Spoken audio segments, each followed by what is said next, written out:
Alô, boa noite, amados e amadas do Senhor Jesus. Vamos dar aqui sequência aos nossos estudos acerca de famílias fortes, igreja forte. Então vamos hoje aqui falar de uma família no Evangelho, uma família muito conhecida nos Evangelhos do Senhor Jesus. Então hoje nós vamos falar acerca dessa família, um exemplo de família forte. Então eu gostaria de compartilhar com os amados irmãos e irmãs acerca do livro de Lucas, Evangelho de Lucas, no capítulo 10, do versículo de número 38 a 42. Evangelho de Lucas, capítulo 10, do versículo de número 38 ao 42, onde nós iremos ver um exemplo de uma família forte. Diz assim a palavra do Senhor: Indo eles de caminho, entrou Jesus num povoado, e certa mulher chamada Marta hospedou-a na sua casa. Tinha ela uma irmã chamada Maria, e que quedava-se assentada aos pés do Senhor ao ouvirem os ensinamentos. Marta agitava-se de um lado para o outro, ocupada em muitos serviços. Então se aproximou de Jesus e disse: Senhor, não te importas de que minha irmã tenha deixado que eu fique a servir sozinha? Ordena-lhe, pois, que venha ajudar-me. Respondeu-lhe o Senhor: Marta, Marta, andas inquietas e te preocupas com muitas coisas. Entretanto, pouco é necessário, ou mesmo uma só coisa. Maria, pois, escolheu a boa parte, e essa não lhe será tirada. Vamos orar, amados. Senhor Deus e Pai, nós te adoramos, ó Deus, o Senhor, na beleza da tua santidade. Queremos, ó Deus, entregar, ó Deus, essa palavra nas tuas mãos.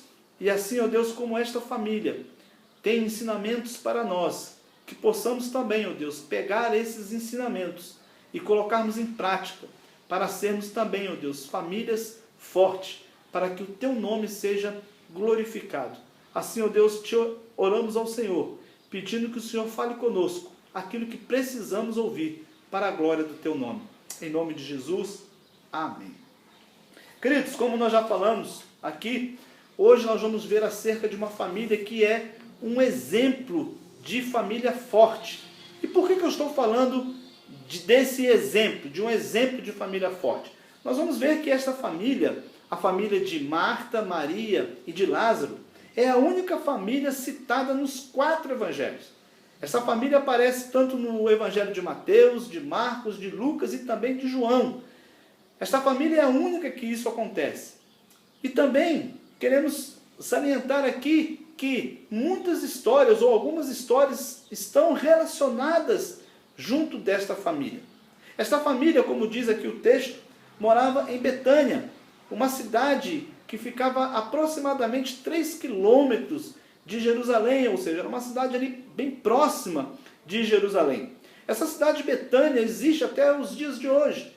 Ela tem um outro nome em árabe, que quer dizer lugar de Lázaro. Então, essa cidade ficou marcada com o nome desta família, de um membro desta família.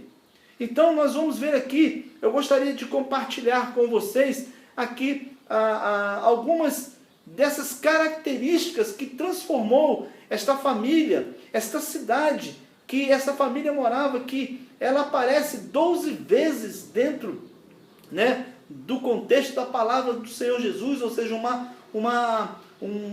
uma cidade que ficou conhecida talvez por esta família e por ter o nome de um dos membros até o dia de hoje.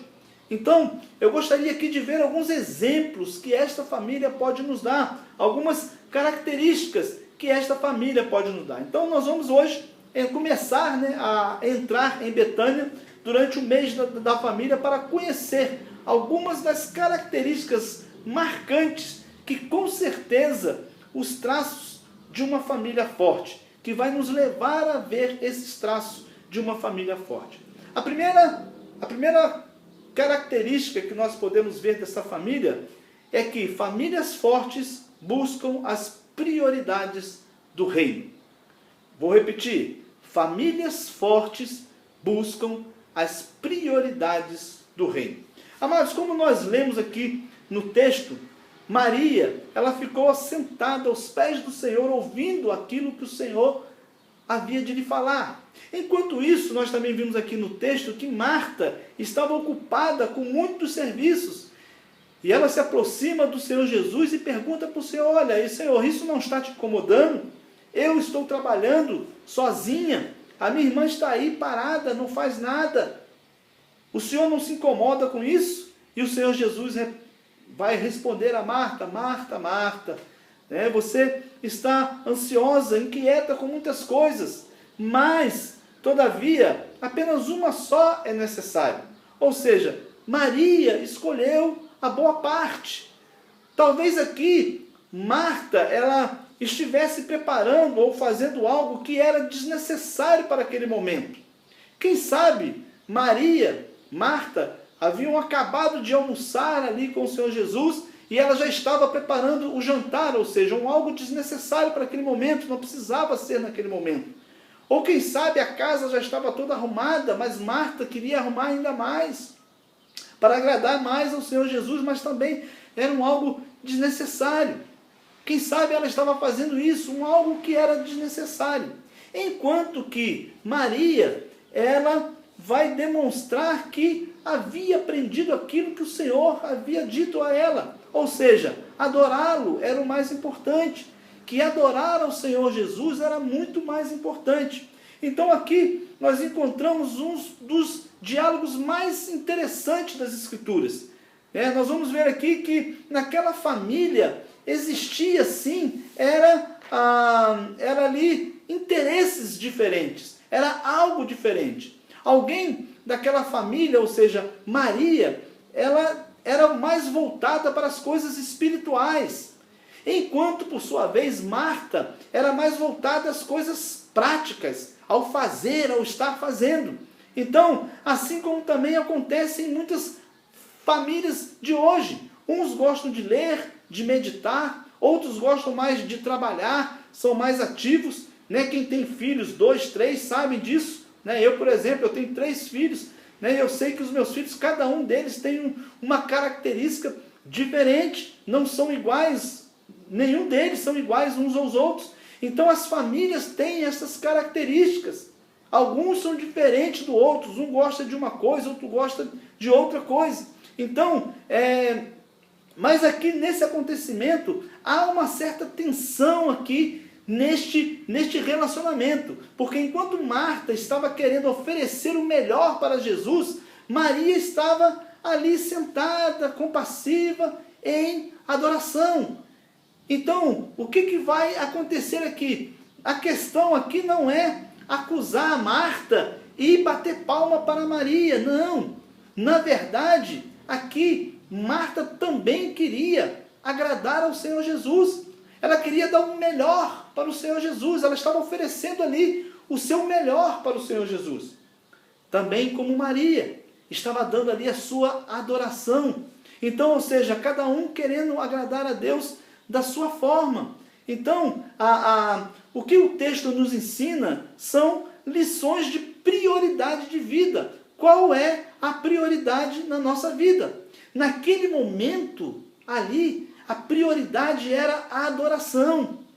Tem horas, amados e amadas do Senhor, que nós temos que adorar. Tem horas que não adianta nós agirmos, nós trabalharmos, porque nós vamos dar murro em ponta de faca. Tem momentos na nossa vida em que a adoração, ela é o principal. E aquele momento, aqui nesse contexto, o momento era esse, era o momento de adoração. Como também existe momentos em que somente nós ficarmos parados e orando não vai adiantar. Vou citar um exemplo. Por exemplo, aqueles que estão desempregados. Não vai adiantar você ficar ajoelhado orando, o emprego não vai cair na sua cabeça. Não vai entrar dentro da sua casa e te procurar. Pode ser que até aconteça esse milagre. Mas na verdade nós temos que orar e temos que buscar, e temos que ir atrás, e temos que agir. Então é isso aqui que esse texto está querendo nos mostrar acerca das prioridades. Quais são as nossas prioridades? E quantas vezes estamos fazendo algo que pensamos estar agradando a nossa família e não está? Como, por exemplo, muitos pais que trabalham, que se esforçam, que trabalham dia e noite para que os filhos façam uma faculdade, para que os filhos tenham conforto, uma televisão de LED, um videogame caro, enquanto, na verdade, aqueles filhos, o que eles querem é atenção, o que eles querem é os pais juntos. Quantas mães que não lavam a roupa, passam o dia inteiro lavando, passando, arrumando, limpando o chão, deixando a casa bem cheirosa para os filhos, fazendo uma comida bem gostosa para os filhos, enquanto na verdade o que o filho quer é que ela sente-se ao chão com ele e brinque, fique brincando. Muitas vezes é o que o Senhor Jesus fala aqui, pouco é necessário. Às vezes nós, como pais, queremos dar algo para os nossos filhos muito grandioso, enquanto na verdade o que eles querem é muito pouco, é a nossa atenção, é a nossa presença. Os cônjuges, quantos maridos querem dar uma casa confortável para a esposa, querem dar carro, querem dar luxo, roupas bonitas, vestidos novos, joias, enquanto na verdade o que a esposa quer é o marido do lado, é conversar, é sentar na pracinha para tomar um picolé, para tomar um sorvete, ou às vezes até fazer uma caminhada, estar, conversar, falar. Muito pouco é necessário, muito pouco. Às vezes nós buscamos coisas tão grandiosas aqui para este mundo, aqui nessa terra, enquanto que na verdade o que Deus requer de nós é muito pouco. O que Ele quer de nós é muito pouco. Muitas vezes também a nossa família, o que ela requer de nós é muito pouco. Muito pouco. Então, às vezes, amados, nós estamos querendo agradar com coisas materiais, enquanto, na verdade, as pessoas precisam de algo que preencha suas necessidades emocionais. Às vezes não é o carrinho caro que vai fazer alguma coisa pelo seu filho, ou o videogame caro, não. Às vezes é você sentar e conversar, é a sua presença. E eu me lembro muito disso, eu sempre muito cito isso, né? Meu pai, apesar de ter me dado, mas o que mais me chamava a atenção era que sempre quando eu ia jogar bola, ou que eu estava em algum lugar, a presença dele estava ali, ele estava lá, e isso era muito mais importante do que tudo aquilo que ele poderia me dar. Eu queria aqui deixar o exemplo de uma família, não vou citar o nome, porque talvez essa família vai estar nos ouvindo, mas é algo que talvez nós poderíamos evitar, ou podemos evitar. Eu conheço uma família que durante toda a sua vida trabalhou muito, muito para dar algo para o filho, porque eles haviam passado fome, haviam passado necessidades muito grandes, e queriam que os filhos não passassem por isso. E fizeram, e montaram ali uma grande, muito dinheiro, muitas propriedades e etc., para que os filhos pudessem aproveitar. E quando passa um tempo, um dos filhos morre. E aí fica aquela coisa. Quanto tempo foi perdido, mas muito pouco era necessário. Às vezes a perda de muito tempo no trabalho não viu aquele jovem, aquela criança, aquele adolescente, ele crescer. Talvez ele não precisaria de casas, de carro, mas ele precisaria sim de atenção, de orientação. E que nós, amados e amadas do Senhor, possamos aprender com isso. Muitas vezes nós queremos dar o mundo para os nossos filhos, para os nossos amados esposos ou esposas, mas o que na verdade, às vezes nós precisamos é algo celestial, é algo que nós não vamos encontrar aqui neste lugar, é falarmos e vivermos uma vida realmente em comunhão com o Senhor. E isso, amados, também que nós estamos falando aqui acerca de trabalho e essas coisas acontecem também muitas vezes. Eu quero abrir até um parênteses aqui, isso às vezes acontece dentro da igreja. Quantas pessoas que trabalham dentro da igreja, e quanto mais ela trabalha, às vezes ela reclama que outros não fazem, mas na verdade tem outros que ao invés de trabalhar, estão em casa orando, lendo a Bíblia, aprendendo a palavra, orando pela igreja. Então cada um de nós, assim como a família, nós temos nós temos aquilo que nós podemos acrescentar no corpo de Cristo. Nem todos são iguais, somos totalmente diferentes uns dos outros, assim como eu citei aqui, os meus filhos, 3, um diferente do outro. Também no corpo de Cristo é assim. Alguns vão trabalhar mais, vão se esforçar mais, outros vão ser mais devotos, mas existe momento para cada uma dessas duas coisas. E todas essas coisas são imprescindíveis para o reino do Senhor. A segunda coisa que eu gostaria de apresentar aqui para os amados irmãos é que famílias que servem a Jesus são hospitaleiras. Então, famílias fortes são aquelas famílias que servem a Jesus e são hospitaleiras. Aqui nós vamos ver que na Bíblia, no termo aqui, que o Senhor Jesus ia caminhando e os seus discípulos, e chegaram ali num povoado onde certa mulher chamada Maria os recebeu em sua casa.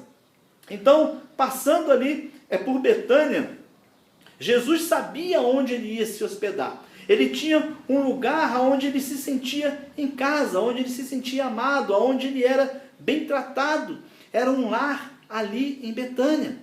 Então, a palavra que precisamos resgatar para as nossas famílias, isso nós precisamos resgatar porque eu me lembro muito bem que na nossa época mais jovem, né, nas décadas de 70, 80, o povo era muito hospitaleiro.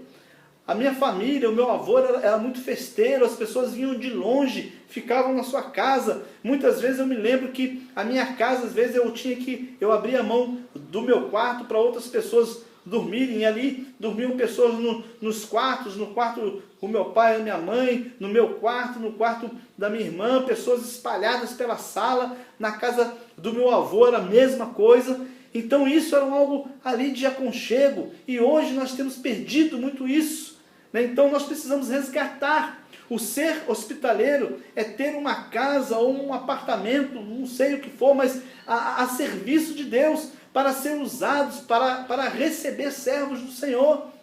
Eu fiquei muito encantado quando eu fui em São Luís, no Maranhão, onde eu fui recebido ali pelo reverendo José da Hora, e ali a sua casa tem alguns quartos na parte de baixo, e aqueles 3 quartos que ali tem é para receber missionários ou seus amigos. Eu acho isso muito bacana, né? Por isso que pastor gosta de casa grande, não é por causa de luxo, mas é porque geralmente a gente que vive longe, a gente recebe muitas pessoas e nós temos que ter lugar para hospedar essas pessoas. Então nós temos que resgatar isso aqui. Nós podemos hospedar pessoas para a glória de Deus, podemos trazer as pessoas a vivermos como família, hospedando uns aos outros. E eu quero recorrer aqui a Pedro, esse assunto, né? Pedro também, ele vai falar acerca desse assunto de hospitalidade. O apóstolo Pedro ele vai dizer assim: sejam mutuamente hospitaleiros sem reclamações. Na primeira epístola de Pedro, no capítulo 4, versículo de número 9. Aqui nós vamos encontrar 3 lições acerca de hospitalidade. A primeira é que todos nós devemos ser hospitaleiros. Isso é um dever de todo crente. Não é o dever do pastor ou da liderança, não. É uma atitude reservada não somente para alguns, mas é para todos. Então aqui, eu gostaria de citar aqui um texto de John Henry Jowett, que ele diz, né, ele é um famoso pregador inglês, que certa vez ele afirmou o seguinte, abre aspas, existe o amor cuja medida é a mesma do que a de um guarda-chuva. Há amor cuja abrangência é a mesma que uma grande marquise. E há amor cuja compreensão é do tamanho imensurável do céu. O objetivo do Novo Testamento é a conversão do guarda-chuva em uma tenda, a fusão de uma tenda em um glorioso abrigo celeste, completamente acolhedor. Amplie as paredes do amor familiar até que elas incluam o estrangeiro, e novamente amplie as paredes até que elas abranjam o inimigo. Fecha aspas. Então, amados, é aquilo que nós devemos fazer.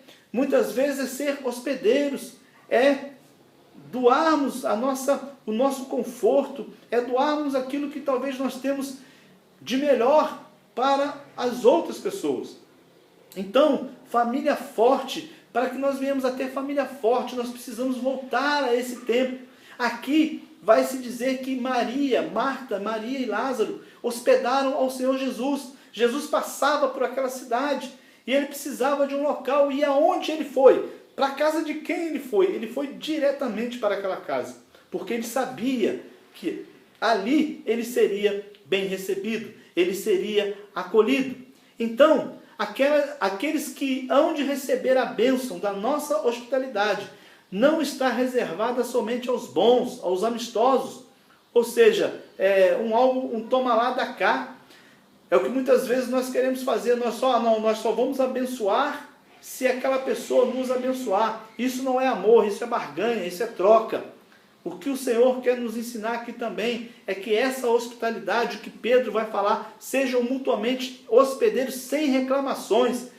É porque muitas vezes pode alguma pessoa que você talvez não seja tenha tanta afinidade, aquela pessoa precise de você. Então, amados, nós devemos também ser hospitaleiros sem reclamações.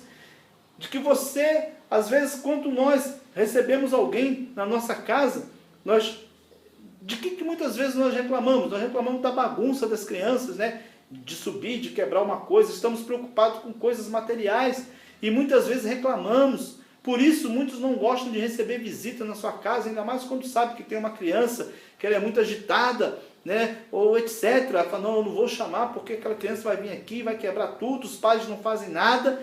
E muitas vezes nós estamos preocupados com bens, enquanto nós deveríamos estar preocupados com pessoas.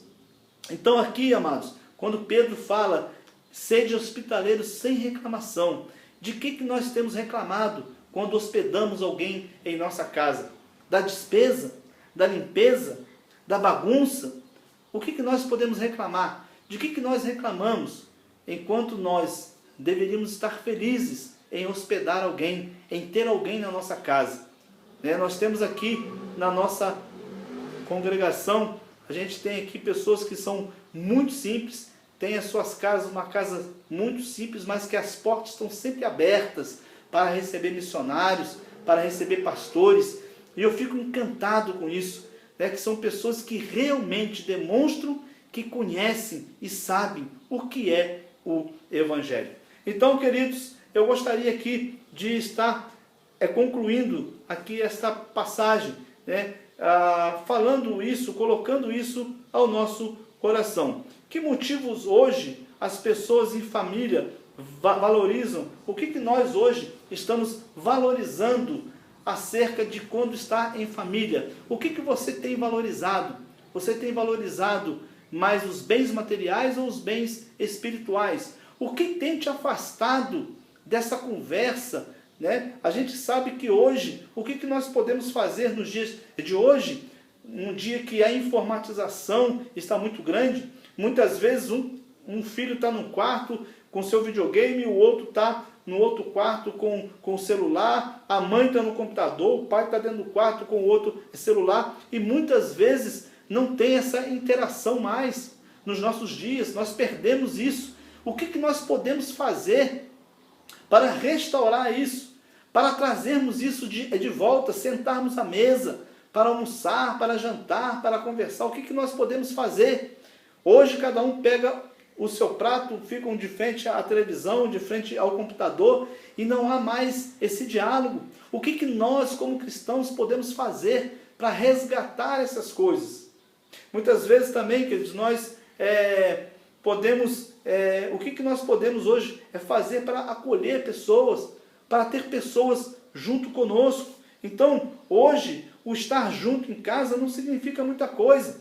Eu me lembro quando, numa casa que eu morei, ela tinha 3 pavimentos, e aí às vezes eu estava no pavimento de cima, que era o meu quarto, que era o último, e às vezes dentro de casa mesmo os filhos se comunicavam comigo por telefone, mandando mensagem, onde é que o senhor está e tal. E hoje dentro das casas não é muito diferente. Tem pessoas que estão dentro de casa mandando mensagem um para o outro, que se acham simplesmente acerca de mensagens. Hoje não tem mais diálogo, não tem mais conversa. Nós não conseguimos conversar mais, e por isso temos perdido as nossas famílias, temos perdido os nossos filhos. Então, muitas famílias dentro de casa se comunicam por telefone e etc. Então, o que podemos fazer para mudar isso? Hoje, crianças de 1, 2 anos de idade, o vício já é o celular. Já tem o celular na mão e se o pai e a mãe tirar o celular, já faz birra, faz pirraça, porque ele quer aquilo ali. Tem crianças hoje que só ficam quietas com o celular na mão. O pai e a mãe só conseguem ter sossego quando dá um celular e tira aquela criança do foco. O que nós temos que fazer, irmãos? O que nós temos que mudar? Então, hoje não há mais aquilo que nós fazíamos, né, na casa dos nossos avós, de estarmos juntos, de brincar, de correr, de estar junto, de compartilhar alguma coisa, né? Então, eu quero aqui terminar com esse texto, né? Eu gostaria de terminar essa conclusão com outro texto, em que o Senhor Jesus vai falar lá no livro de Mateus. Ele vai dizer em Mateus, no capítulo 25, do versículo de número 31 em diante. E aí você deve estar me perguntando, mas pastor, como que eu vou fazer? Marta ali recebeu a Jesus na sua casa. A família que recebeu a Cristo ali, a importância que eles deram para aquilo ali, como que eu vou fazer isso hoje? Como que eu posso receber a Cristo na minha casa? Como que eu posso receber a Cristo na minha família? Como que eu posso ser hospitaleiro a Jesus? Como é que eu posso agradar ao Senhor Jesus? Como que eu posso priorizar o reino? E a resposta vem através da própria palavra. Em Mateus, no capítulo de número 25, do versículo de número 31 em diante, vai dizer assim, ó: E quando vier o Filho do Homem na sua majestade, todos os anjos com ele, então se assentará no trono da sua glória. E todas as nações serão reunidas em sua presença, e ele separará um dos outros, como o pastor separa os cabritos e as ovelhas. E porá as ovelhas à sua direita, mas os cabritos à sua esquerda. Então dirá o rei aos que estiverem à sua direita: Vinde, benditos de meu Pai, entrai na posse do reino que vos foi preparado desde a fundação do mundo. Porque tive fome e deste-me de comer, tive sede e deste-me de beber. Era forasteiro e me hospedaste. Estava nu e me vestiste, enfermo e me visitaste. Estive preso e foste ver-me. Enquanto perguntarão os justos: Senhor, quando foi que te vimos com fome e te demos de comer, ou com sede e te demos de beber? E quando te vimos forasteiros e te hospedamos, ou nu e te vestimos? E quando que te vimos enfermo ou preso e fomos te visitar?